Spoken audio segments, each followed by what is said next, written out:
Me acuerdo que hace muchos años, creo que tendría 19, 20 años, casi al finalizar el servicio militar, a través de un amigo llamado Manuel Suárez, me compartió un libro de Rudolf Steiner que se llamaba Teosofía. Me acuerdo que el libro comenzaba con una frase interesante de Goethe que decía: no es posible refutar una doctrina falsa que se funda sobre la convicción que lo falso es verdadero. Las discusiones son perfectamente inútiles para quienes únicamente consideran su forma de pensar,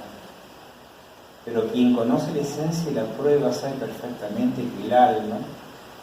encuentra la verdad por otras vías y no por la discusión. Cuando yo leí ese texto, me acuerdo de que en ese momento estaba ya entrando en mis primeros estudios teológicos y algo que me había hecho un poco de ruido era cierta racionalidad arcaica donde trataban de explicar ciertas realidades trascendentes desde el lado de la palabra, el concepto y la razón, que es lo que se conoce como la teología catafática, en la cual se armaban coloquios y discusiones con algunos teólogos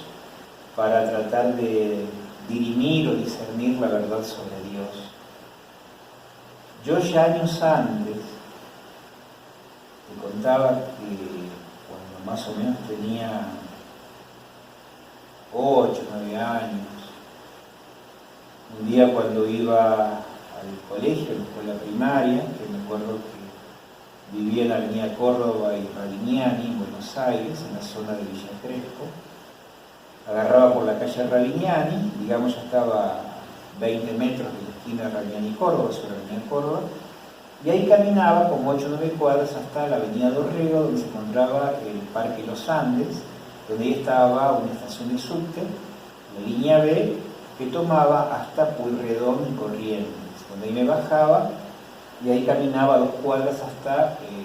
Pueyrredón y Tucumán, estaba la escuela que yo iba. Ya de chiquito,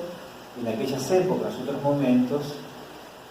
los chicos se manejaban solos, no había el peligro que podía.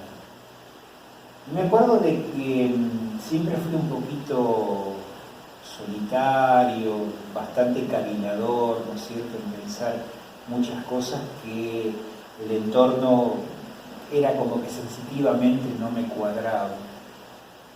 Entonces me acuerdo que ese día cuando bajé, digamos, del subte y subo las escaleras y llego a la esquina de Corrientes y Pueyrredón y empiezo a caminar por Pueyrredón,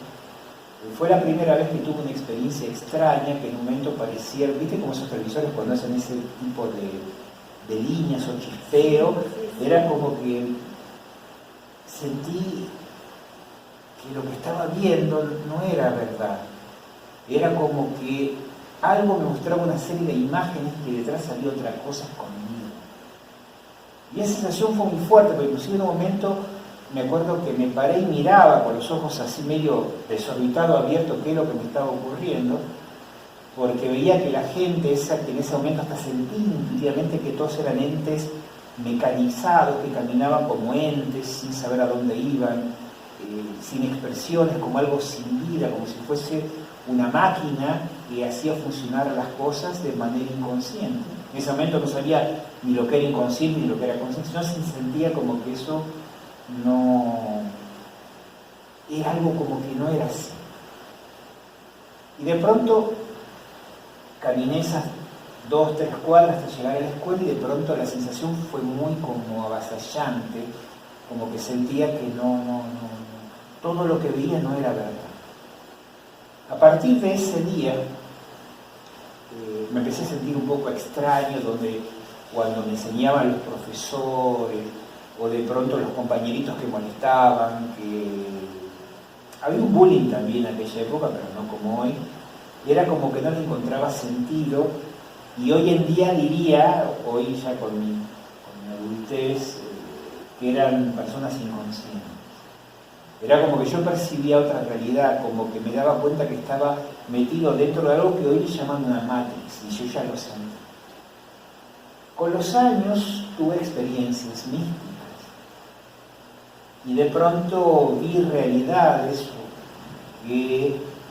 cuando entré en la formación teológica, aunque los argumentos parecían muy convincentes, dados por personas eminentes, me daba cuenta que era simplemente un umbral que daba un conformismo para que la persona se sienta como contenida. Y ahí fue cuando comprendí que la religión era un invento del hombre para darle una contención ante ese abismo que las primeras humanidades habrán experimentado cuando no podían encontrar respuestas a todo aquello que lo avasallaba y lo abrumaba. Porque mis experiencias espirituales que tuve de manera espontánea con el tiempo, vi que cada vez que experimentaba eso, mi persona como yo, como un ángel, como un Gokai, desaparecían y me sobrecogía un terror ante semejante abismo que no podía interpretar intelectualmente, porque siempre lo que uno busca cuando siente miedo como algo te excede es darle un marco de referencia, de respuesta, y eso claro, no lo podía tener. Y de pronto cada experiencia que iba teniendo de manera espontánea más me afirmaba que estaba viviendo en una ilusión, que después con el tiempo aprendí esa palabra, que después el yoga lo comprendí, que se llamaba Maya, sobre aquello que ya tipo 8 o 9 años empecé a sentir como que esto no era así. Y ahí empecé a tener las palabras de Goethe, que no se puede refutar una doctrina falsa, que el alma encuentra verdad por otras vías y no por la dialéctica o la discusión, porque inclusive parte de la formación académica que tuvieron los griegos, los pueblos, digamos, ilustrados de la antigüedad, estaba el famoso trivium, que era esas 3 primeras materias importantes que tenían que ver con la oratoria, con la gramática y con la dialéctica, porque, digamos, la gramática me daba la posibilidad, como ocurre en la teología, de tener una estructuración lingüística para poder explicar de pronto un concepto. La oratoria es de pronto la narratividad de donde voy a abordar de pronto una intuición que tengo, y la dialéctica es esa forma de instrumentación seductora que trata de convencer al interlocutor o de pronto en mi autorreflexión sobre algo que tiene un contenido. Pero en las experiencias místicas descubro que no hay un contenido, que empieza a haber ese abismo, ese vacío, que está mucho más allá de la percepción sensorial, y de pronto ahí empiezo a entender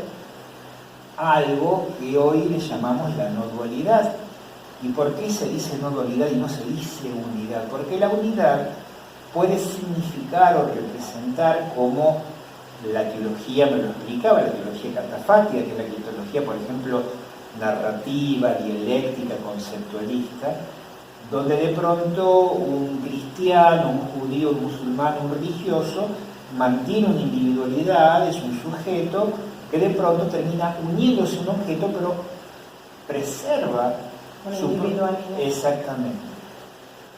Entonces la unidad, la palabra unidad no es lo que las experiencias místicas y sobre todo en la actualidad la mecánica cuántica explica, que es de pronto el juntar o el reunir o el conciliar diversas partes en un todo. En cambio la no dualidad, y ahí comprendo porque eso es lo que experimenté en esos estados místicos, es la imposibilidad de la partición, no se puede partir. Uno en este plano, ¿no es cierto?, donde soy un ente biológico, que estoy construido por moléculas y átomos y partículas, mantengo la ilusión de cohesión como un individuo, pero cuando uno entra en esos estados místicos, lo que Ramana le llamaría el Sahaya Samadhi, y que de pronto San Pablo, él dijo el tercer cielo, es como que en ese estado, en esa vivencia, vos querés encontrar la línea fronteriza o de pronto querés buscar una separación, porque inclusive cuando yo experimentaba eso, en mis primeros experiencias, sentí un terror, un tremendo terror, un miedo que nunca había experimentado antes, por la sencilla razón que toda la educación que recibimos y que también la humanidad recibió por miles de años, es justamente darle una contención, un amparo, para no sentirse solo ante semejante abismidad que hay en el universo. El hombre miraba los cielos, miraba las montañas, los depredadores, y la no comprensión del comportamiento de las cosas, entonces el hombre empezó a juntarse en manadas. De hecho, fíjate que el comportamiento de los cachorros de una madre con hijos es la de ampararla, de tocarla, de contenerla, de guardar, y de pronto ese acto físico y biológico después se transfiere intelectualmente a buscar justamente conclusiones o conceptos que también me abriguen, me contengan, porque cuando me encuentro ante una no respuesta, ante una experiencia que no tengo un parámetro de referencialidad, me siento totalmente aterrado. Y cuando estaba en esos estados, buscaba el referente, buscaba el anclaje y no lo podía encontrar. Y ahí comprendí que en ese estado no hay partición. Por eso ahora comprendo por qué razón los primeros sabios védicos hablaban del Advaita, de la no dualidad, y que también en el Zen se habla del Fuku. El Fuku es cuando de pronto el monje Zen, después de un trabajo profundo durante muchos años, alcanza ese satori, esa experiencia donde él se siente solo ante el abismo. Y que por supuesto, ahí está un poco lo que San Juan de la Cruz hablaba, la noche del espíritu, porque en ese momento, cuando llega esa noche de la conciencia, de la mente, de la conceptualidad, porque ahí no hay una madre, no hay una madre psicológica, no hay un padre psicológico, ni una madre conceptual, ni un padre conceptual, es como que te sentís totalmente abandonado en la nada, y la percepción y la sensación de ese momento es que vos te vas a quedar ahí para siempre jamás, y realmente es verdad. Entonces es como que fui comprendiendo que ahí se encuentra la última realidad del hombre, y que es lo que hoy en día se conoce como el mundo cuántico, ¿no es cierto? Como lo absoluto, y que es una experiencia que dentro de este tránsito humano, quienes experimentan, realmente sufren un shock muy fuerte, porque es muy difícil experimentarlo de primera mano o sin ningún tipo de preparación. Exactamente. Por eso con los años empecé a darme cuenta, y también empecé a abandonar la teología, porque me daba cuenta que cuando yo experimentaba esos estados, amén del miedo que sentí en ese momento, en esos primeros segundos de esa experiencia mística, donde estaba totalmente quieto, con los ojos cerrados, donde se daba ese punto exacto de silencio total, después había como una suerte de, no sé llamarla asimilación, pero era como que de pronto aceptaba esa imposibilidad de partición, como aceptaba ser eso. Y cuando volvía de ese estado otra vez a esta conciencia referencial, conceptual, donde podía tocar, sentirme, mirarme al espejo, era como que devenía en una confianza y una pérdida de sentido hacia la muerte, donde ahí me he dado cuenta que la muerte no existe, porque al no haber partición, al no haber ruptura, la muerte tan solo es una ilusión de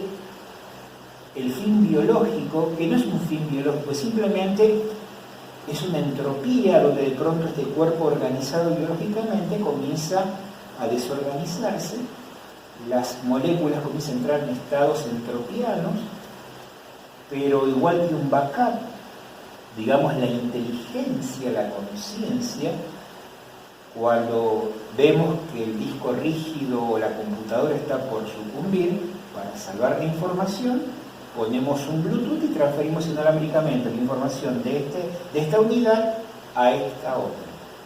¿Sí? Entonces ahí la memoria profunda. Claro, y ahí es como que podríamos hablar de una supuesta reencarnación. Pero igualmente, aunque no se haga ese backup, de lo que se llama la calle, esa información está totalmente contenida, pero también es ilusoria, porque esa información de pronto conceptual o referencial sirve solamente para unidades biológicas. Pero cuando uno alcanza ese estado del Sahaya Samadhi, ya el concepto desaparece por sí y todas esas partículas de conocimiento, cognitivismo, se disuelven sin concepto en el océano total del absoluto. Porque son parte de la individualidad. Claro. Y el absoluto es entonces es como que ahí uno alcanza esa última realidad. Y ahí se acaba la ilusión. Entonces ahí comprendí a Goethe, que probablemente habrá sido un místico, porque la discusión, la dialéctica, el debate, es como que no pueden llevarte a dirimir o entender por la palabra o por el concepto algo que lo trasciende. Entonces cuando te contaba, empecé con mi formación biológica, porque en ese momento, bueno, tuve que seguir ese camino ante una historia que ya algún día contaré, en ese proceso militar que se estaba viviendo. Entonces era como que busqué también esa contención en una institución que me pudiera amparar ideológicamente ante algo que no me gustaba hacia dónde estábamos yendo, pero igualmente notaba que también dentro de esos parámetros intelectuales y filosóficos y teológicos había una cierta dictadura donde comprendí con los años, cuando alcancé mi doctorado, que un teólogo sirve también una matrix o un interés mayor, porque son las personas que formatean ideas para imponerlas a las masas como una moda acorde a los intereses que tienen en ese tiempo o momento una élite, en este caso clerical o sacerdotal, donde fui dándome cuenta que los momentos sociales o económicos o culturales o intereses nacionales, porque me di cuenta que el clericismo siempre tenía una vinculación política con intereses del momento, entonces era como que las doctrinas se tenían que acomodar para las masas acorde a ese tipo de interés donde querían que la gente apunte, vaya y piense o crea. Pero justamente la teología me dio la herramienta para irme de ella misma, porque al estudiar la exégesis de las perícopas bíblicas, de los textos bíblicos, utilizando la investigación lingüística, utilizando la psicolingüística, porque no era solamente ver por qué el apóstol Pablo escribió tal texto, sino también entender qué significaba psicolingüísticamente esas palabras en aquella época, qué emoción tenía el escribiente de ese texto, de pronto cuál era la historia personal de esa persona, y ahí es donde concluyo con el día te conté a vos. También nos interesa qué es lo que se dice, sino